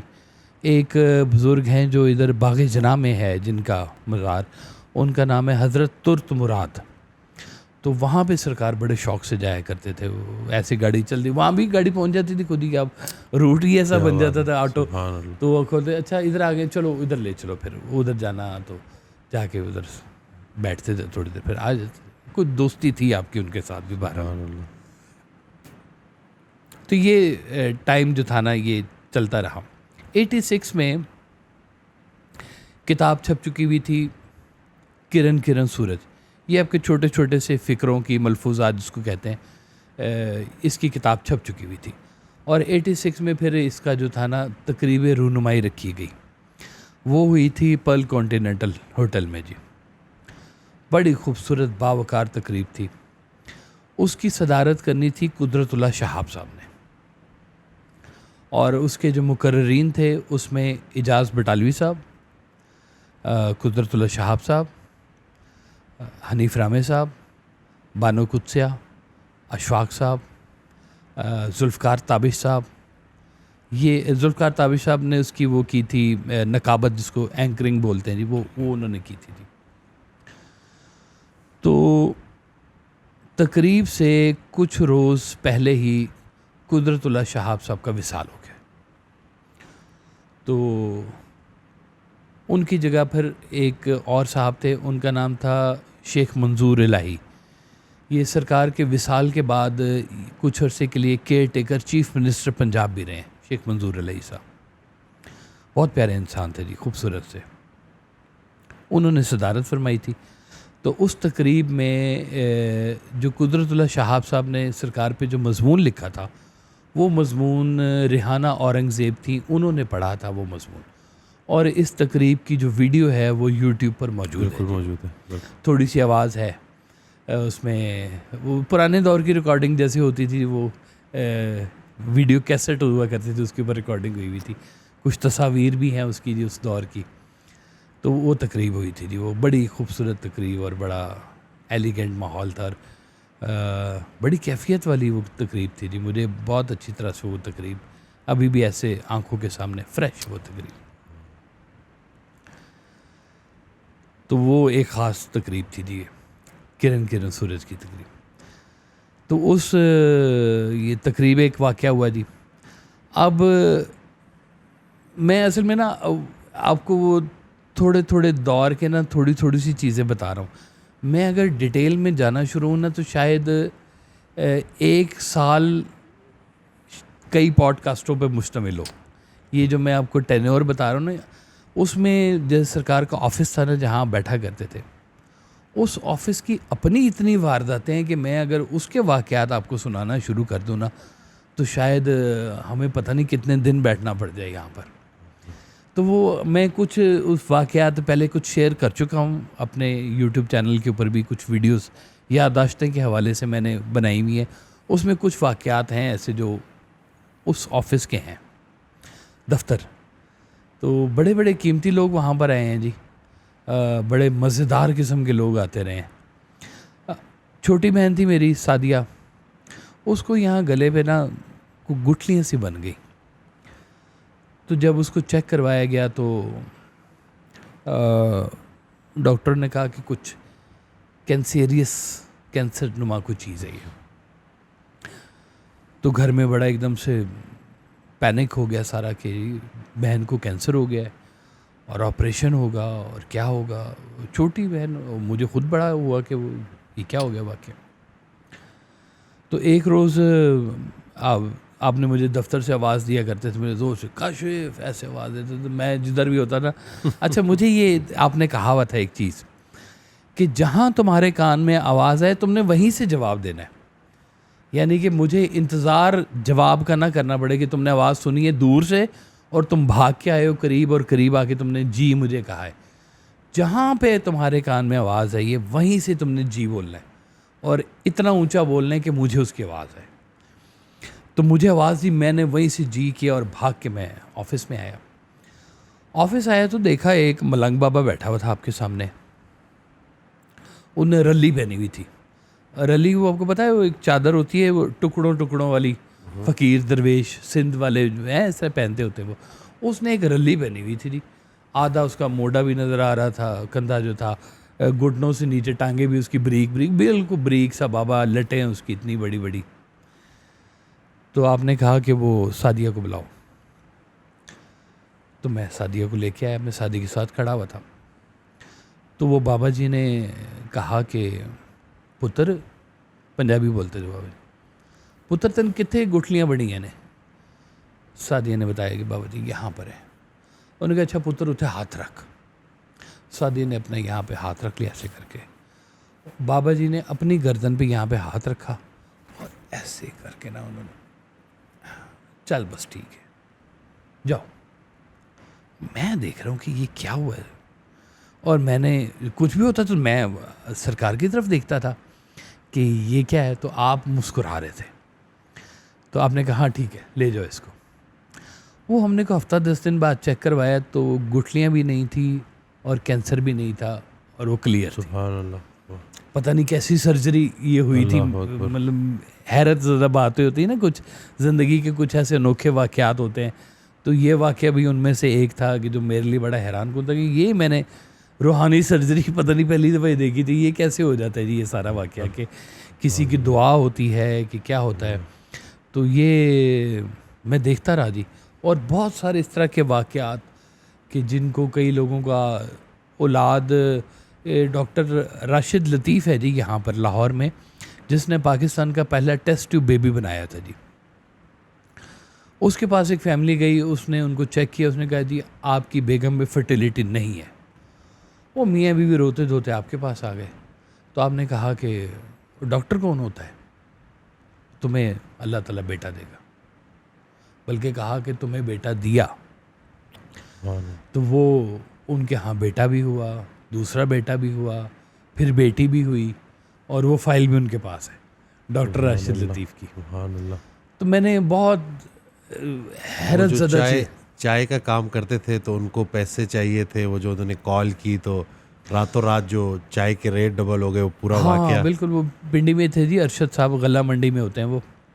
انہوں نے خود واقعہ سنایا تھا مجھے. تو انہوں نے کہا جی مجھے کچھ پیسوں کی ضرورت تھی، تو میں نے واس صاحب کو فون کیا. مجھے سمجھ ہی نہیں آ رہی تھی میں کس کو فون کروں. کہتے ہیں میں نے فون کیا، میں نے کہا جی پیسے چاہیے. تو آپ نے پوچھا کتنے پیسے چاہیے؟ وہ کہا جی مجھے 5 لاکھ روپے چاہیے. اب یہ 88 میں 5 لاکھ روپے میں یہ جوہر ٹاؤن والے ایریے میں شاید آپ کو 5 کنال کے پلاٹ مل جاتے. اتنے 5 لاکھ روپے ہوتے تھے اس وقت یہ. تو آپ نے کہا کہ اچھا اور کچھ؟ انہوں نے کہا جی 5 لاکھ روپے. آپ نے کچھ اور چاہیے تو بتا دو مجھے. انہوں نے کہا نہیں جی 5 لاکھ روپے چاہیے. آپ نے کہا اچھا مل جائیں گے. ارشد صاحب کہتے ہیں میں انتظار کر رہا تھا کہ مجھے کسی کا فون آئے گا کہ بھئی آؤ 5 لاکھ روپے لے لو، یا کوئی بندہ آئے گا کہ واس صاحب نے بھیجا یہ 5 لاکھ روپے پکڑے. کہتے ہیں وہ سارا دن میں انتظار میں بیٹھا رہا، کوئی بندہ نہیں آیا، سو گیا میں. تو کہتے ہیں وہ صبح اٹھا تو اخبار آیا، میں نے اخبار پڑھا تو لکھا ہوا تھا کہ راتوں رات پتی کے جو چائے کی پتی ہوتی ہے، پتی کے ریٹ ایک دم سے جمپ اپ کر گئے. تو کہتے ہیں میرے اسٹاک میں پڑی ہوئی تھی چائے کی پتی، تو جب میں نے ڈفرینس نکالا تو پورے 5 لاکھ روپے کا فرق نکلا، پورے 5 لاکھ روپے. کہتے ہیں میں نے فون کیا بھائی صاحب کو، تو میں نے کہا جی بہت شکریہ 5 لاکھ روپے مل گئے. تو آپ نے کہا کہ اگر کل تم مجھ سے 2 کروڑ بھی مانگتے تو میں تمہیں وہ بھی دے دیتا. سبحان اللہ، سبحان اللہ. تو یہ میں نے دیکھا کہ ان لوگوں سرکار جیسی ہستی کے پاس یہ محتاج ہوتی ہیں چیزیں. سبحان اللہ. کیا پیسہ ہے، کیا چیزیں، یہ ید اللہ بن جاتے ہیں. اللہ ان میں سے بول رہا ہوتا ہے، یوں سمجھے سبحان اللہ. ہر کسی کے لیے دعا کرنے والے بن جاؤ، اللہ تمہیں صاحب دعا بنا دے. صاحب دعا. بلکہ وہ اس دن سرکار آڈیو میں ارشاد فرماتے ہیں کہ پوری امت کی فلاح کی دعا کرو، امت والا تمہیں کبھی نظر انداز نہیں کرے گا. سبحان اللہ، سبحان اللہ. تو یہ تو خاص ریلیشن ہوتا ہے پھر بزرگوں کو. اولیاء اللہ پھر ایسے ہی نہیں اللہ ان کو اپنا دوست کہتا کہ وہ کوئی بات ہوتی ہے، پھر ایک تعلق ہوتا ہے، وہ تعلق پھر بیان بھی ہو رہا ہوتا ہے وہاں پر. اللہ تمہارا دوست ہے اور تم اللہ کے دوست ہو. اب سوچو تم کیسے دوست. اللہ ان کی دوستی تو پھر ان کی پھر کمال ہی دوستی ہوتی ہے. اور لیکن جو کچھ بھی تھا صرف مخلوق خدا کے لیے تھا. سبحان اللہ. میں ابھی پچھلے دنوں گیا ہوا تھا، یورپ گیا ہوا تھا، تو ایک ایمبیسیڈر ملے جو واس صاحب سے بہت زیادہ آشنا نہیں تھے، کہیں نام سن رکھا تھا انہوں نے. تو انہوں نے کہا جی میں بہت سارے بزرگوں کو جانتا ہوں، لیکن میں ایک چیز چیک کرنا چاہتا ہوں کہ واصف صاحب کا جب وصال ہوا ہے تو ان کی پراپرٹی کتنی تھی. میں نے کہا جی میں آپ کو ایک جواب دے دیتا ہوں، آپ کو سمجھ آ جائے گی بات، کہ جب واصف صاحب کا وصال ہوا ہے تو میں اس وقت سوچ میں پڑ گیا تھا کہ میں پڑھائی جاری رکھوں یا میں کہیں نوکری شروع کر دوں. اللہ اکبر. تو میں نے کہا جی اب آپ کو اس سے اندازہ ہو جانا چاہیے کہ درویش کے پیچھے جو اس کی اصل وہ یہ پیسوں سے نہیں وہ کیلکولیٹ ہوتا کہ اس کے پاس پیسے کتنے ہیں. تو پیسے تو میں نے دیکھا محتاج تھے آپ کے، کہ آپ کو بندہ لے کے آ گیا پیسے اتنے سارے، آپ نے ہاتھ نہیں لگا، آپ نے کہا دراز میں رکھ دو. دراز میں وہ آفس میں جو دراز تھا، دراز کھولا، آپ نے کہا اس میں رکھ دو، رکھ دیا. وہ بیٹھ گیا سامنے. تھوڑی دیر بعد جناب وہ باہر دروازے پہ نوک ہوا. آپ نے پوچھا کون ہے؟ میں نے بتایا جی باہر مانگنے والا ہے. آپ نے کہا بلاؤ اس اندر. اب وہ بابا سے تھا، اندر آ گیا. تو آپ نے اسے کہا دراز کھولو. دراز کھولے تو پیسے. تو آپ نے کہا یہ اٹھا لو. اس نے نا بڑی احتیاط سے بیچ میں سے نا ایسے 2-3 نوٹ نکالے اس نے. آپ نے کہا تمہیں کہہ رہا ہوں سارے اٹھاؤ یہاں سے. سبحان اللہ. اور وہ ڈر کے ہاتھ نہ لگائے کہ یہ تو بہت سارے پیسے ہیں. تو آپ نے کہا ہم تمہیں کہہ رہے ہیں کہ اس کو اٹھاؤ، لے جاؤ، سارے ہیں تمہارے. سبحان اللہ. اس نے فٹافٹ پیسے اٹھائے اور بھاگنے کی کہ مجھ سے واپس ہی نہ لے جائے. تو وہ پیسے اس نے اٹھائے تو وہ چلا گیا. اب جس نے وہ پیسے پیش کیے تھے وہ سامنے بیٹھا ہوا تھا. تو آپ نے کہا کہ تم ہمیں غریب سمجھتے ہو؟ اب یہ بات نہیں ہے کہ سب کے قبول نہیں ہوتے پیسے، لیکن اس کے نہیں قبول ہوئے، یہ مجھے سمجھ میں آ گئی تھی. آپ نے کہا تم مجھے غریب سمجھتے ہو، تو میں تو جانتا ہوں اس بات کو کہ آپ اگر اشارہ کرتے تھے تو پیسے کیا، کئی چیزیں اوپر نیچے ہو جاتی ہیں ساری کی ساری. پیسہ کیا چیز ہوتی ہے؟ طاقت اور چیز ہوتی ہے، یہ روحانی طاقت یہ پیسے سے نہیں کاؤنٹ ہوتی. طاقت بالکل ہی ڈفرینٹ. میں وہ آڈیو میں سرکار کو سن رہا تھا تو وہ ہم ایسے کرتے ہیں بٹوے سے کچھ کھلے نوٹ نکالے اور دے دیے. تو حضرت آڈیو میں ارشاد فرماتے ہیں کہ کبھی تو ایسا ہو کہ تم اپنا پورا بٹوا خالی کر کے کسی اور کو دے دو اور خالی جیب گھر جاؤ. چلے جاؤ، جس میں کیا کون سے کوئی آسمان سے لے کے آئے ہو، یہیں سے لیے یہیں دے کے ہی جانے ہیں. سبحان اللہ. تو یہ پیسوں کی آپ کو کبھی بھی ہوس نہیں تھی جی بھائی. جب آپ موٹر سائیکل چلاتے تھے تب موٹر سائیکل چلاتے تھے. گاڑی آپ نے اس وقت لی جس دن اماں جی نے کہا کہ بچے اب بڑے ہو گئے ہیں، یہ 4 بچے ہیں، آپ ہیں، میں ہوں، اب ہم ایک موٹر سائیکل پہ پورے نہیں آتے. اللہ اکبر. تو اس دن کے بعد سرکار نے پھر یہ 86 میں پہلی دفعہ، 85 میں پہلی دفعہ یہ گاڑی لی تھی جی، مزدا 808. تو یہ بھی مطلب اس لیے لے لی کہ اماں جی نے کہہ دیا کہ چلو گاڑی لے لیں، تو یہ اب ضرورت بن گئی ہے. پھر یہ دور چلتا رہا جی. اب میں تھوڑا سا اس کو فاسٹ فارورڈ کر کے تھوڑا سا میں آگے لے کے جانا چاہتا ہوں. 88 89 میں طبیعت آپ کی نا علیل رہنی شروع ہو گئی تھی. ہاسپٹل کے بھی چکر لگنے شروع ہو گئے تھے. آپ کو شوگر نہیں تھی، آپ کو بلڈ پریشر تھا اور تیز رہتا تھا بلڈ پریشر. گولی بھی کھاتے تھے اور تھوڑا سا آپ کو سانس کا بھی مسئلہ تھا. تو اس کی وہ ایک گولی ہوتی تھی، برکنل اس کا نام تھا غالباً، برکنل گولی کھایا کرتے تھے سانس کے لیے. پھر بعد میں وہ جو وینٹولین کا جو اسپرے ہوتا ہے وہ بھی یوز کرتے تھے آپ. لیکن جب محفل ہو رہی ہوتی تھی، گفتگو ہو رہی ہوتی تھی، نہ اس وقت کوئی سانس کا پرابلم ہوتا تھا، نہ بلڈ پریشر ہو رہا تھا. بلکہ کبھی طبیعت محفل سے پہلے اگر خراب بھی ہوتی تھی نا، تو گفتگو جب شروع ہوتی تھی تو پھر جیسے سمندر بہہ رہا ہوتا تھا کہ پتہ ہی نہیں چلتا تھا کہ ابھی آدھا گھنٹہ پہلے طبیعت ان کی کتنی خراب تھی. وہ ایسے چل رہا ہوتا تھا. آپ نے کبھی سنا ہو تو وہ محفل میں آپ کو کھانسی آتی تھی، ہے نا جی، تو وہ پانی رکھتے تھے تھوڑا سا، یا وہ مشری سی کوئی ہوتی تھی اس طرح سے رکھ لیتے تھوڑی سی کہ گلا سے وہ صاف ہو جاتا تھا. تو وہ آہستہ آہستہ نا وہ بلڈ پریشر آپ کی کڈنیز کے اوپر افیکٹ کرنا شروع کر گیا ہوا تھا. تو 90 میں یہ جب 92 میں جب آخری محفل جب ہوئی ہے 24 اکتوبر کی، تو 92 میں مطلب یہ پورا سال ہاسپٹل آنا جانا، ڈاکٹروں کا آنا، رات گھر رہنا. پھر اس میں حکیم بھی آتے تھے، ایلوپیتھک بھی آتے تھے، ہومیوپیتھک بھی آتے تھے. آپ نے کسی کو ناراض نہیں کرتے تھے کہ کسی نے آگے کہنا کہ جی یہ کھا لیں، آپ نے کہا اچھا چلو کھلا دو، یہ کھلا دو. کسی نے کہنا جی اچھا یہ نہ کریں، آپ یہ کر لیں، یہ کھا لیں. پھر کسی نے کہا جی آپ پہ جادو ہو گیا، تو آپ نے کہا اچھا اب اس کو کیا کریں. انہوں نے کہا جی اچھا آپ یہ پڑھا کریں. اچھا آپ پڑھنے کے، چلو کوئی بات نہیں، ٹھیک. تو ناراض نہیں ہوتے تھے آپ. جو کوئی کہہ رہا ہوتا نا اس کا دل رکھنے کے لیے بھی کر لیتے تھے. تو کیسی بات تھی خوبصورت کہ یہی تو بندہ ہی تو کمانا ہے زندگی میں، اور کمانا کیا ہے؟ پیسے تو کئی لوگوں کے پاس ہوتے ہیں، لیکن یہ جو بات ہے کہ انسان ہی کما لیا پورے کا پورا زندگی میں، یہ کام پھر آج تک چل رہا ہے جی، یہ والا آپ کا کام.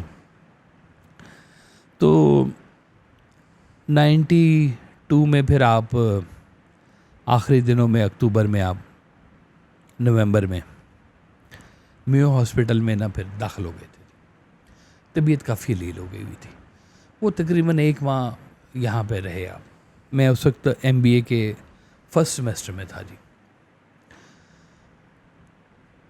کافی بڑا وہ کمرہ تھا. اب یہ جو 1 مہینہ یہاں پہ بھی گزرا ہے نا، اس کا بھی ایک ایک دن، ایک ایک لمحہ ایک واقعہ ہے کہ کس طرح سے لوگ، کون کون سے لوگ آئے یہاں پر، یہاں پہ کیا کیا باتیں ہوتی رہی ہیں، یہاں پہ کیا وارداتیں ہوتی رہی ہیں. آپ سامنے نہیں بھی ہیں تو جو دوسرے کمرے میں بات ہو رہی ہے وہ آپ جو آئے ہیں تو سب کو اس کا جواب دیا جا رہا ہے. اللہ اکبر. تو وہاں پر بھی ایک محفل بھی لگ جاتی تھی وہاں پر. تو اس وقت ڈاکٹروں کا نا ایک پورا بورڈ بنا تھا جس کو ہیڈ کر رہے تھے ڈاکٹر فیصل مسعود, انتقال فرما گئے ہیں. کچھ 10-11 ڈاکٹروں کا تھا جی. اور اس وقت پرائم منسٹر تھے نواز شریف صاحب, اسحاق ڈار صاحب تھے ان کے ساتھ. تو ان کی ہدایت کے اوپر کہ واس صاحب کے لیے جو ہے نا میڈیکل اٹینشن پوری, ایک پورا 10-11 ڈاکٹروں کا ایک وہ بنا, بورڈ بنا, اور وہ پھر آپ کا ٹریٹمنٹ شروع ہو گیا سارے کا سارا. ایک دن پھر آپ بیٹھے تھے تو عائشہ پہ بیٹھی تھی, افضال صاحب تھے, خواجہ اسلم صاحب تھے. تو آپ نے کہا کہ لاؤ پینسل کاپی. تو آپ نے کچھ چیزیں کہا کہ یہ اس کو میری وصیت سمجھ کے لکھو. وہ وصیت کی کچھ جو باتیں ہیں وہ ایک سرکار پر ایک PhD ہوئی ہے زاہد اختر شاہین صاحب میں بہاولپور یونیورسٹی سے, انہوں نے اس کو کیا ہوا ہے. اور اس کتاب میں وہ وصیت نامہ چھپا ہوا بھی ہے. تو اس کے اندر کیا باتیں تھیں کہ جو کیسٹس ہیں یہ مختوم کو بھیج دو, کیونکہ مختوم صاحب کو اس وقت سرکار نے ٹرانسکرپشن کا کام شروع کروا دیا تھا کہ ان کیسٹس کو ٹرانسکرپٹ کرو, ان کی کتابیں بننی ہیں. تو ابھی کتاب کوئی نہیں اس وقت بنی تھی, لیکن وہ ٹرانسکرپشنس کٹھی ہونی شروع ہو گئی تھی. تو سرکار ساتھ ساتھ اس کو کچھ ایڈٹ بھی کیا کرتے تھے جو یہ کیسٹیں اس کو بھیج دو. بینک اکاؤنٹ جو ہے یہ کاشف کے نام ٹرانسفر کر دو. اور جو گلشن روی والا گھر ہے یہ اس کو فوری طور پر ڈسپوز آف کر دیا جائے. جوہر ٹاؤن والا جہاں آج ہم بیٹھے ہوئے ہیں یہ گھر, یہ گھر کی بنیاد بھی سرکار نے رکھی تھی اور یہ کنسٹرکشن شروع ہو چکی ہوئی تھی جس کی. تو یعنی کہ یہ طے تھا کہ یہاں پہ شروع ہونا ہے. اور یہ بہت بڑا ایک ہال ہے جہاں ہم بیٹھے ہوئے, یہ بھی آدھا ہے ہال جہاں ہم بیٹھے ہوئے ہیں, یہ سے ڈبل ہے, اس کے بھی میں نے پارٹیشن کی ہوئی. تو یہاں پہ محفل ہونی تھی, یہ ادھر سرکار کا آفس بننا تھا, اور ہم نے اوپر والے پورشن میں رہنا تھا, اور نیچے والا پورشن سرکار کے پورے سسٹم کے لیے اسی طرح سے ڈیزائن ہوا جیسے آپ چاہتے تھے کہ یہاں پہ محفل ہو, یہاں پہ یہ ہو, ایسے. تو یہ اس وقت کنسٹرکشن اس کی تقریباً گرے اسٹرکچر کے قریب ہی مکمل ہوا ہوا تھا. تو آپ نے کہا کہ جو جوہر ٹاؤن والا گھر ہے یہ بھی کاشف کے نام کر دو, اور گلشن روی والا جو گھر ہے یہ فوری طور پر ڈسپوز آف کر دو. ایک تو ہوتا نا سیل کرو, سیل کا لفظ نہیں تھا, لفظ تھا ڈسپوز آف کر دو. اچھا, میں جب یہ سن رہا تھا نہیں سارے باتیں, تو مجھے ایک دم سے فیل ہوا کہ یہ تو آپ نے تیاری کر لی ہے جانے کی. تو میں نا ایسے سن ہو گیا ایک دم سے بالکل. اور وہ کافی بڑا کمرہ تھا جی وہ ہاسپٹل کا. تو میں نے گھبرا کے نا ایسے باہر کی طرف دوڑ لگا دی دروازے کی طرف. ایسے میں ایسے بھاگ کے گیا باہر نا, تو دروازے کے بعد جیسے پہنچا نا تو مجھے زور سے اپنے آواز کاشف. میں رکا کہ اس حصار سے نکلا میں باہر, بلائے ادھر, اور بھاگنا نہیں ہے, سنبھالنا ہے. ہائے ہائے, واہ واہ واہ واہ واہ, سبحان اللہ. پھر مجھے اکیلے بلائے, کہتے ہیں تم سنبھال لو گے؟ میں کہ نہیں, میں نہیں سنبھال سکتا. اللہ, اور نہیں تم سنبھال لو گے. میں کہ آپ کہتے ہیں تو میں کر لوں گا. تو اس وقت تیاری یہ ہو رہی تھی کہ آپ نے, اب ڈاکٹر نے کہہ دیا تھا کہ جی اب آپ کا جو فردر علاج ہے وہ UK ہونا ہے, لنڈن میں. جی لنڈن میں تھا کرومویل ہاسپٹل. اور اس کے لیے پہلے مجھے بہت اچھی طرح سے یاد ہے کہ ایک لیٹر آیا تھا پرائم منسٹر کی طرف سے کہ واصف صاحب کے علاج کے لیے 42 لاکھ روپیز مختص کیے گئے ہیں کہ جو واصف صاحب کے وہاں پہ علاج معالجے کے لیے رکھے جائیں گے. اس کی تیاری کی گئی. آپ لنڈن تشریف لے کے گئے, 1 ماہ آپ وہاں پہ رہے ہیں. بہت مشکل ٹائم تھا میرے لیے بھی وہ سارا. اور جب کبھی آپ وہاں سے مجھے فون کرتے تھے میں انتظار کرتا تھا, کیونکہ میں تو فون نہیں کر سکتا تھا, موبائل والا نہیں تھا نظام اتنا زیادہ, نئے کو آئے تھے اس وہ اتنا بڑا وہ پاکٹل شاکٹل والا فون. لیکن وہ ہاسپٹل تھا میرے پاس, ہاسپٹل میں کا نمبر بھی نہیں تھا, تو آپ مجھ خود فون کیا کرتے تھے. تو جب کبھی فون کرنا تو میں پوچھتا تھا کہ ابو کیسی طبیعت ہے آپ کی, تو کہتے ہیں ہاں تکلیف ہے بہت مجھے یہاں پہ. تو وہاں پر آپ کا نا وہ ڈائلیسس شروع ہو چکا ہوا تھا. مجھے ابھی نہیں پتا کہ ڈائلیسس میں تکلیف ہوتی ہے شاید, میرا خیال ہے وہ پورا ایک بلڈ کا سرکل چلتا ہے, صاف ہوتا ہے, کہتے ہیں تکلیف ہوتی ہے مجھے یہاں پہ. وہ ڈاکٹر نے کہہ دیا کہ جی آپ کے جو وائٹل سائنز ہیں جی وہ اجازت نہیں دے رہے کہ آپ سفر کر سکتے ہیں.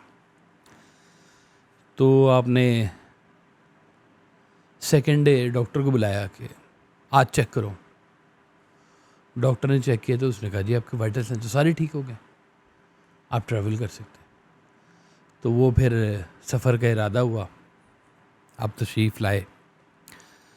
تو ایئرپورٹ پہ جب میں نے, کافی سارے لوگ آئے ہوئے تھے, میں نے بھی ریسیو کیا, بہنیں بھی گئی ہوئی تھی ساتھ میں, بالکل سوکھ کے کانٹا ہو چکے ہوئے تھے, بس ایسے کپڑے ہی تھے جو جسم بالکل کمزور ہو چکا ہوا تھا, ساری صحت تباہ ہو چکی ہوئی تھی آپ کی.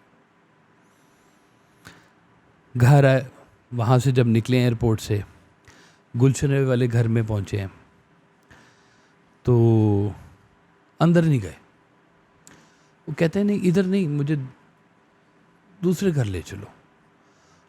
تو یہاں جوہر ٹاؤن والے گھر میں آ گئے, اور یہ جہاں پر میں بیٹھا ہوں یہیں پر ہی آپ کی چرپائی بچھائی گئی اور آپ اس کے اوپر بیٹھے. اور سخت سردیوں کے دن تھے, یہ بات ہے جی 16 دسمبر کی, 16 دسمبر کی جی.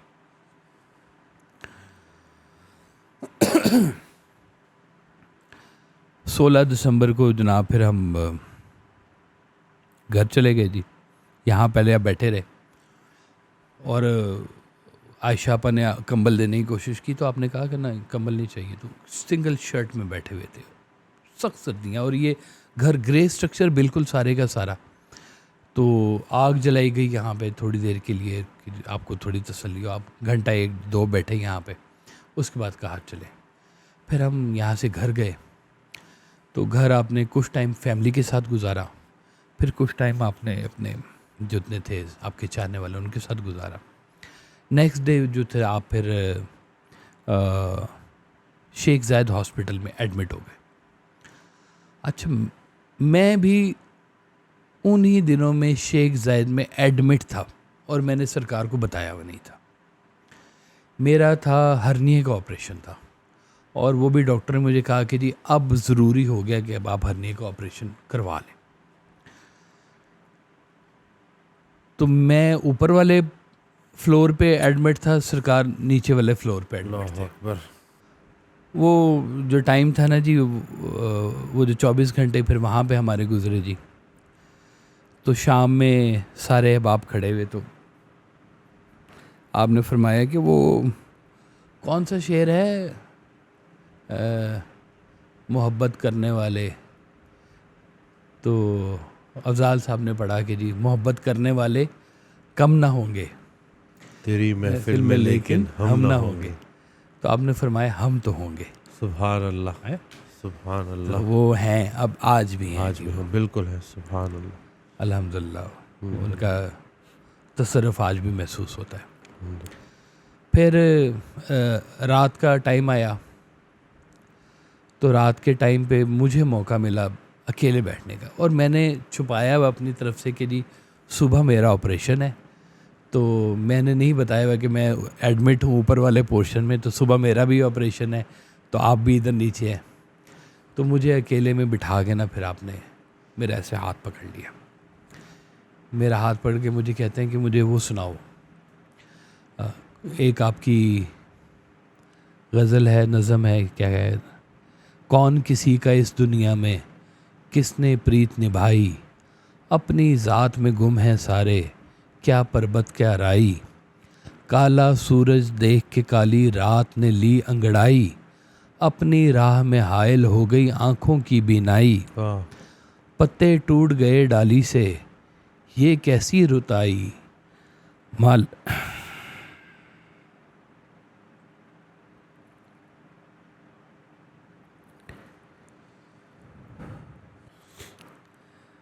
پتے ٹوٹ گئے ڈالی سے یہ کیسی رت آئی, مالا کے من کے بکھرے ہیں دے گئی یار جدائی.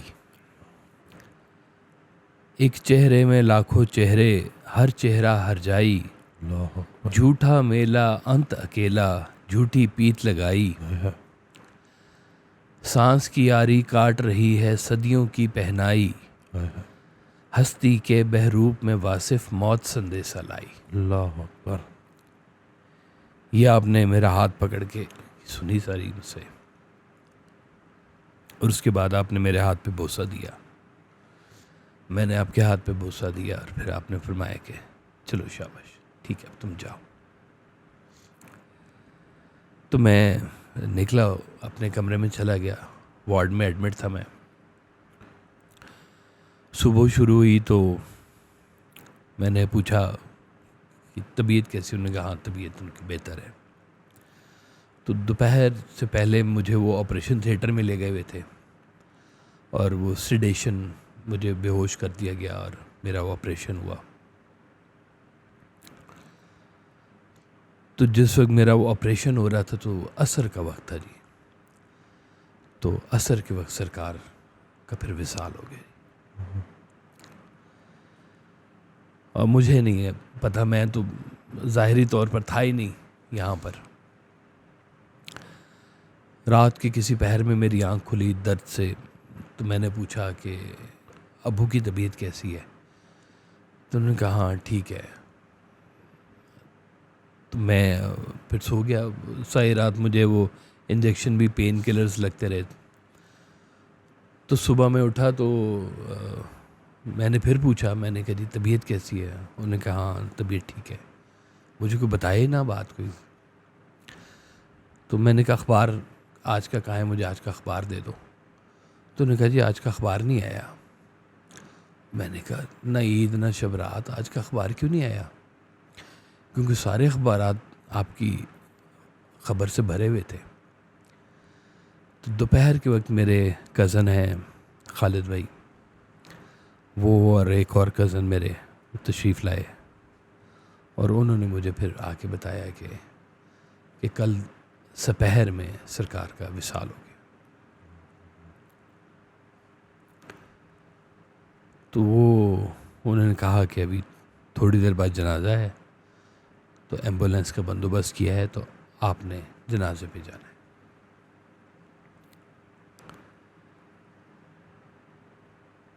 مجھے نہیں یاد کہ میں اپنے اس بیڈ سے کیسے گیا ہوں ایمبولینس میں، مجھے ہوش بھی نہیں تھا.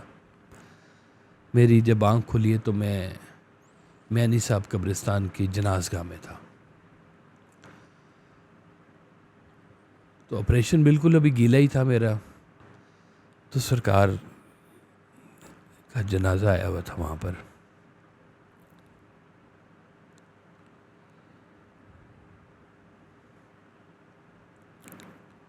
آپ کا چہرہ مبارک میں نے دیکھا، پھر میں بے ہوش ہو گیا، پھر مجھے ہوش نہیں رہی. پھر میری دوبارہ آنکھ کھلی تو میں ہاسپٹل میں تھا. تدفین آپ کی جہاں اب ہیں آپ، وہ جگہ پہ تدفین ہو گئی ہوئی تھی. میں جگہ کا بھی نہیں مجھے پتا تھا کہاں تدفین ہوئی ہے. تو اب میرا دل کرے کہ میں فوری طور پہ ہاسپٹل سے نکلوں. پھر مجھے رہ کے خیال ہے کہ امی اور بہنوں کے پاس کون ہے، ان کی کون دیکھ ریکھ کر رہا ہوگا اس وقت. بہرحال وہ ایک دن بعد مجھے چھٹی ملی. اس دن کل تھے سرکار کے. تو میں سیدھا پھر قبرستان گیا. تو وہ قبر باہر سے کافی نیچے وہ جگہ تھی جی. مجھے بڑی مشکل سے کسی کا سہارا لے کے نیچے جانا پڑا. میں گیا وہاں پر اور رو ہی سکتا تھا میں، اور کیا کر سکتا تھا. دل کھول کے رویا. تو مجھے وہاں پہ ایسے محسوس ہوا کہ آپ نے مجھے کہا ہے کہ یہاں رو لو، گھر جا کے نہ رونا. اللہ اکبر. تو وہاں سے جب میں گھر پہنچا تو اماں جی بھی مجھے ملی، 2 بہنیں مجھے ملی. تو تیسری بہن میری بالکل نہ، مجھے اماں جی نے کہا کہ جب سے سرکار کا وصال ہوا ہے یہ روئی. مجھے مجد نے کہا کہ یہ نا روئی نہیں ہے. تو جب وہ مجھے ملی تو پھر وہ گلے لگ کے خوب روئی. میں نہیں رویا جی ان کے سامنے.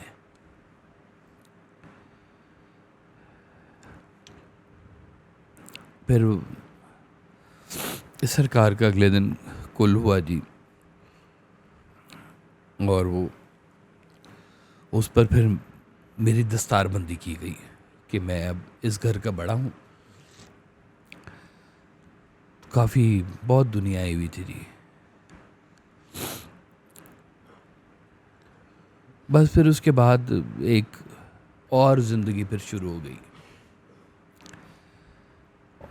اور وہ زندگی آج تک کنیکٹڈ ہے ہماری.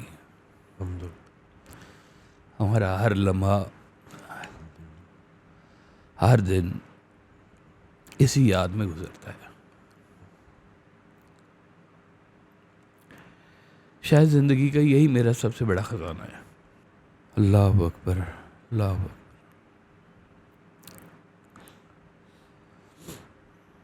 بہرحال پھر اس کے بعد کہانی پھر سب کے سامنے ہی ہے. پھر سرکار کا پھر مزار بننا شروع ہوا, کتابوں پہ کام ہونے شروع ہوئے, تو پھر سب کے سامنے پھر باتیں آنی بھی شروع ہو گئی, لوگ بھی بڑھتے گئے, اور وہ جو کچھ سوؤں تک بات تھی پہلے کہی, آج وہ لاکھوں کروڑوں میں وہ بات ہے. بس ان کی یاد ہے, اور یہی خزانہ میرے لیے کافی ہے. سبحان اللہ. میرے لیے زندگی کا سب سے بڑا خزانہ آپ کی یاد ہے. باتیں تو آپ پہ کرنے لگیں تو ہم کبھی بھی ختم نہیں ہوں گے. ہم ختم ہو جائیں گے, باتیں نہیں ختم ہوں گی. آپ کی یاد چلتی رہے گی. پھر کبھی کو موقع بنا تو انشاءاللہ پھر آپ سے انشاءاللہ مزید. انشاءاللہ. اللہ آپ کو سلامت رکھے. اللہ.